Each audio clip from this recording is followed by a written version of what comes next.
अगली भावना अन्यत्व भावना।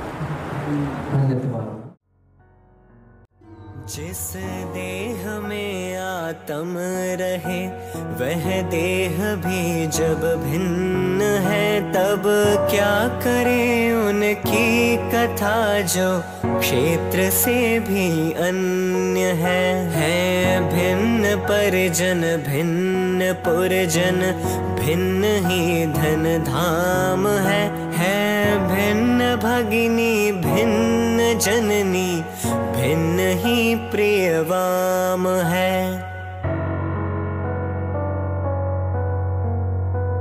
अनुज अग्रज सुत सुता प्रिय सुहृद जन सब भिन्न है, ये शुभ अशुभ संयोग जाचिद वृत्तियां भी अन्य है। सोन मुख चिद वृत्तियां भी आत्मा से अन्य है, चैतन्यमय ध्रुव आत्मा गुण भेद से भी भिन्न है।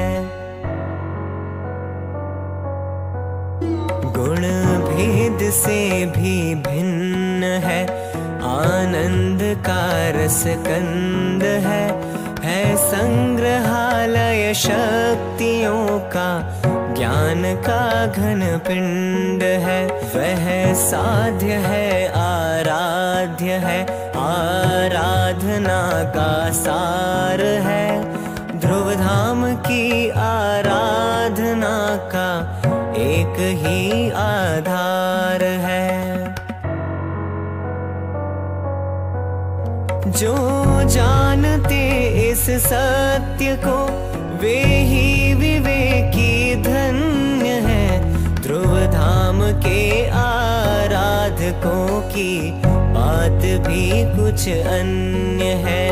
अन्यत्व को पहचानना ही भावना का सार है, एकत्व की आराधना का सार है। अन्यत्व भावना अर्थात आपसे जो भी आत्मा से सारी चीज़ें अन्य हैं, अन्य अर्थात भिन्न है। जिस देह में आत्म रहे वह देह भी जब भिन्न है, आत्मा जिस देह में रह रहा है यानी जहाँ रुका हुआ है वो उससे भिन्न है, तब क्या करें उनकी कथा जो क्षेत्र से भी अन्य है। जो क्षेत्र से भी अन्य है इसका क्या मतलब है? सभी अलग है, लेकिन मतलब यहाँ क्षेत्र से अन्य कैसे बोल रहे हैं मैं ही बताता हूँ। वो भावना लंबी है, आगे और भी मेरे प्रश्न हैं, मत चिंता करें आप, मैं और पूछूंगा। जो क्षेत्र से भी अन्य है इसके लिए पहली लाइन देखिए फिर से, आत्मा देह में रहे, मतलब एक क्षेत्र अवगाही होता है, आत्मा और देह मतलब एक ही क्षेत्र में निवास कर रहे हैं। जैसे ये पेन है, ये पेन और इसका ढक्कन दोनों एक ही क्षेत्र में है, ये पूरा एक पेन हुआ या ये ढक्कन रख दिया, दोनों एक ही क्षेत्र में है, लेकिन फिर भी दोनों अलग अलग हैं। मैं ढक्कन से लिख नहीं सकता, मेरे को उसको निकाल के ही पेन से लिखना होगा। उसी तरह आत्मा और देह एक ही जगह रहते हुए यानी एक ही क्षेत्र में रहते हुए भिन्न भिन्न है। अब अगली लाइन में देखो, तो क्या करें उनकी कथा जो क्षेत्र से भी अन्य है।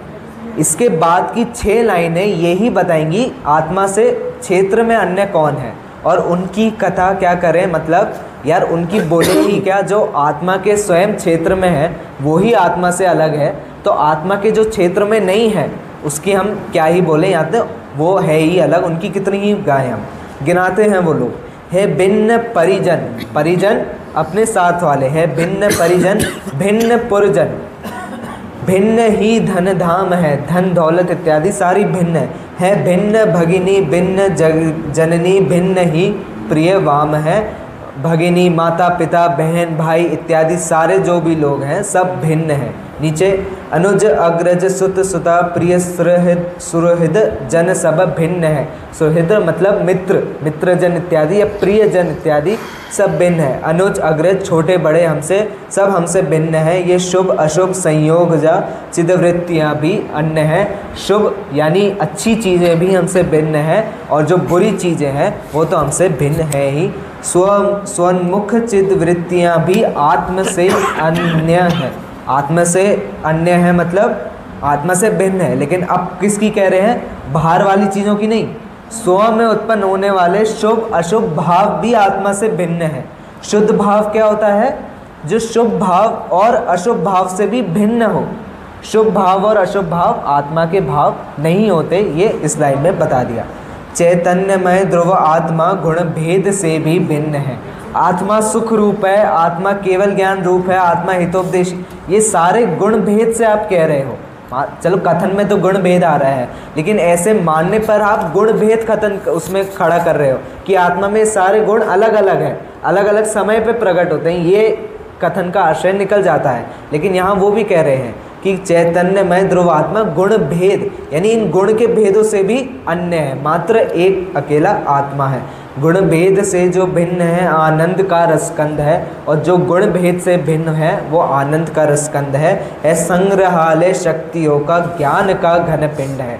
संग्रहालय, संग्रह इकट्ठा, जो इकट्ठा इन शक्तियों का है संग्रहालय, वो ज्ञान का घन पिंड, यानी ज्ञान का घन पिंड है। वह साध्य है, आराध्य है, आराधना का सार है, यानी वही साध्य योग्य है, वही आराध्य योग्य है।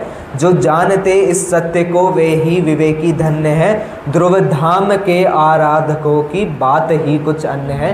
भाई मुनिराजों की बात ही हम क्या करें, वो तो कितने ही अलग लेवल पे हैं, अलग ही हमसे जाते हैं, मतलब उनकी बात भी यहाँ नहीं करी जा सकती।